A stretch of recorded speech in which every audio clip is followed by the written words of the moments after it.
環球大戰線深入世界最前線，全球各地的觀眾朋友，大家好，我是葉思敏。今天節目大主題會來關心到的是，以色列到現在還想開戰哦，持續的在繼續轟黎南。那麼穆吉塔巴在這一場國喪當中沒有出席，因為呢已經被以色列列入在必殺名單當中。川普是不是壓不住納坦雅胡？今天也會特別來做關心。伊朗這一場國葬已經變成全民復仇，而且更團結強大，形成了伊朗更強勁的領導班嗎？今天就這些議題，我們會一起來做關心。先來關心我們的在場來賓有誰？前國安會副秘書長楊永明老師，思敏好，各位朋友好。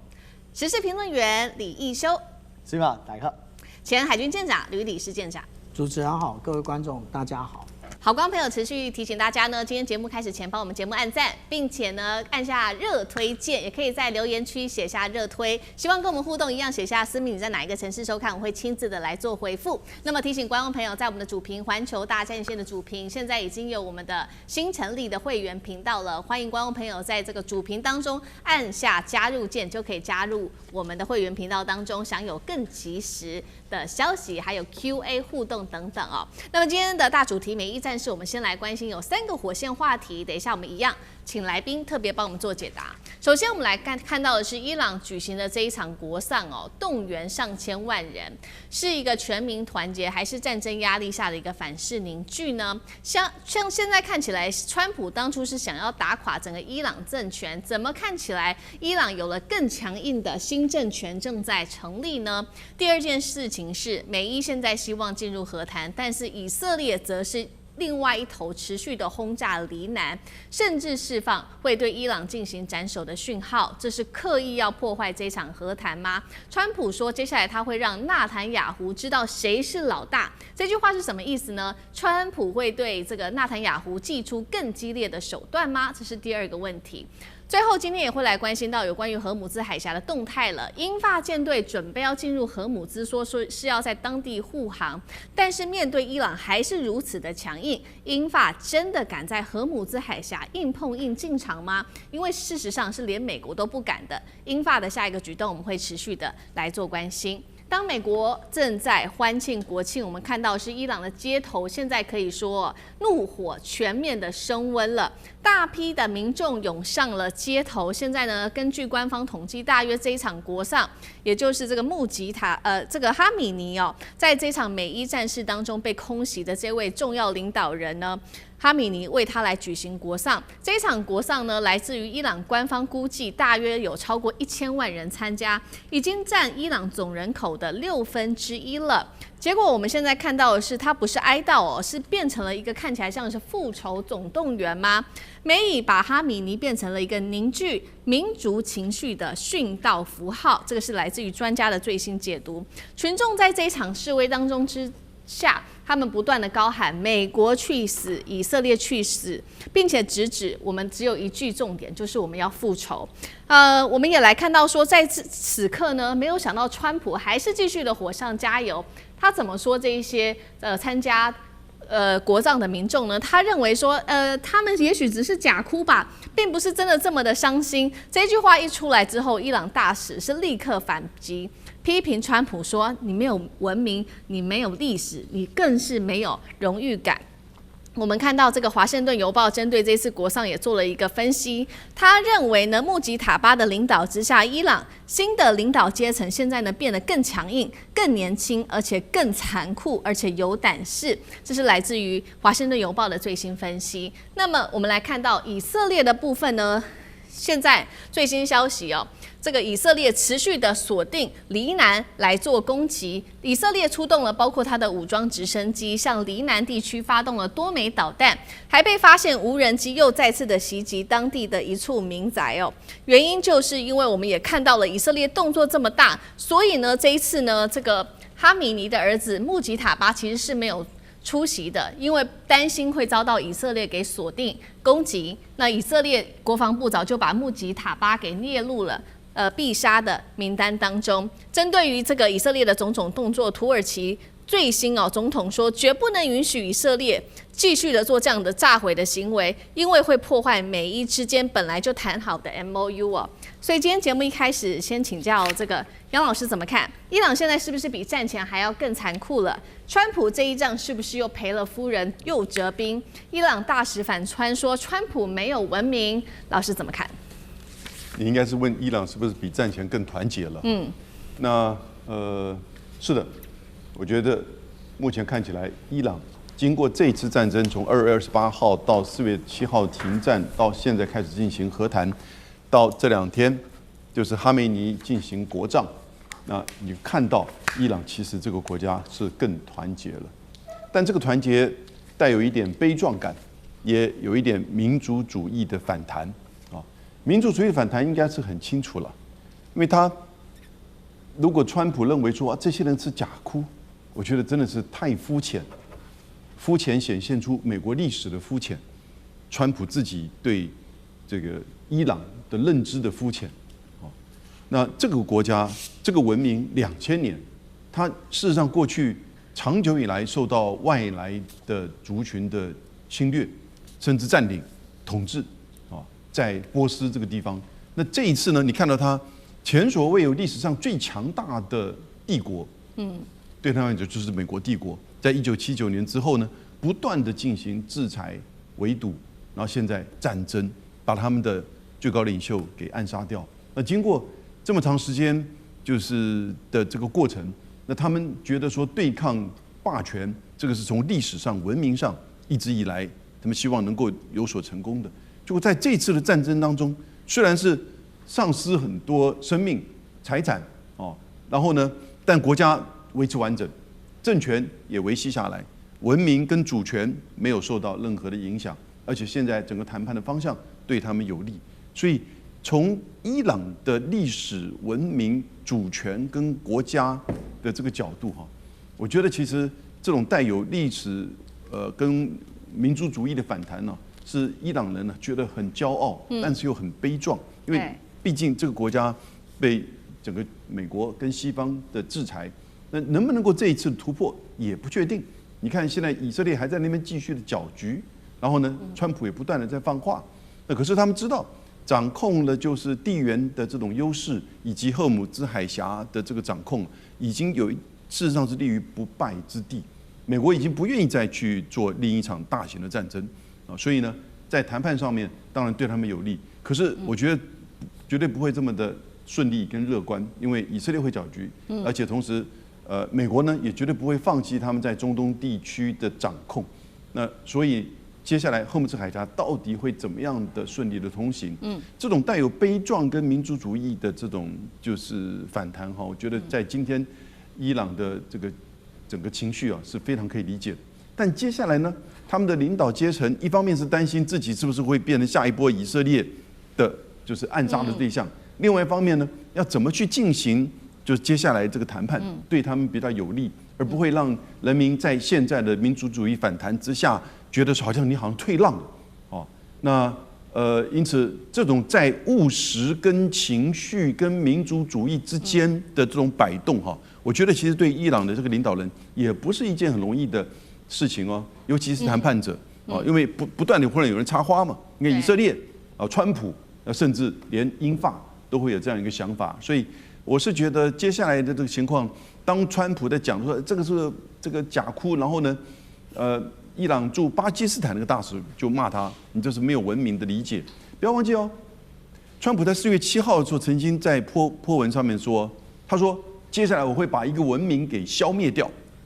4月7號，其實也就剛好他停火的那一天他居然這樣子講，全世界包含許多聯合國的組織都譴責他，因為你這是一個種族滅絕的警告，來自於全世界最強的軍事霸權國家的元首。而更諷刺的是，是在他從2月28到4月7號這個戰爭打輸了，基本上是戰爭失利嘛，不管是戰術上還是戰略目標上。那然後呢，去放話說要把伊朗給文明消滅，那事實上完全沒有做到。可是這種放話式的、這種自己寒爽式的發川普式的語言呢，有的時候他真的會變成政策，有時候真的會變成他接下來的動作。所以你也不能只是把它當作只是好像另外一個就是媒體上這個自己寒爽的放話，不完全是因為他是有權利最高權力的這個掌握者，川普，即使到今天，所以未來的這個情況，我覺得不確定性仍然很高。但是今天伊朗的這個情況呢，的的確確是面臨到那個既悲壯又是民族主義的這種滿足，但是又強烈的反彈。未來的不確定性仍然很高。好，所以我們現在看到的是這一場國葬哦，聚集了超過10萬人聚在一起，整個民族主義掀起哦。那麼伊朗人民就喊說，接下來他們要來做報復。我們看到一邊是伊朗的態度已經非常明顯了，但是另外一邊以色列的動作完全沒有停下來，它持續的狂轟黎南地區哦，就是要破壞接下來的美伊和談嗎？那接下來盧老師幫我們看到，接下來川普的態度又是如何呢？因為他最新才說了，我接下來呢，这個納坦雅胡要來跟我見面了，我要讓他知道誰是老大。這句話又怎麼解讀？一休怎麼看？簡單來講哦，這個就是納坦雅胡是現在整個局勢裡面他是最焦慮的一個存在，因為如果今天伊朗就這樣子跟美國和談了，那代表美國勢力基本上是永久的就從波斯灣失去了一個支點，因為我們知道第5艦隊、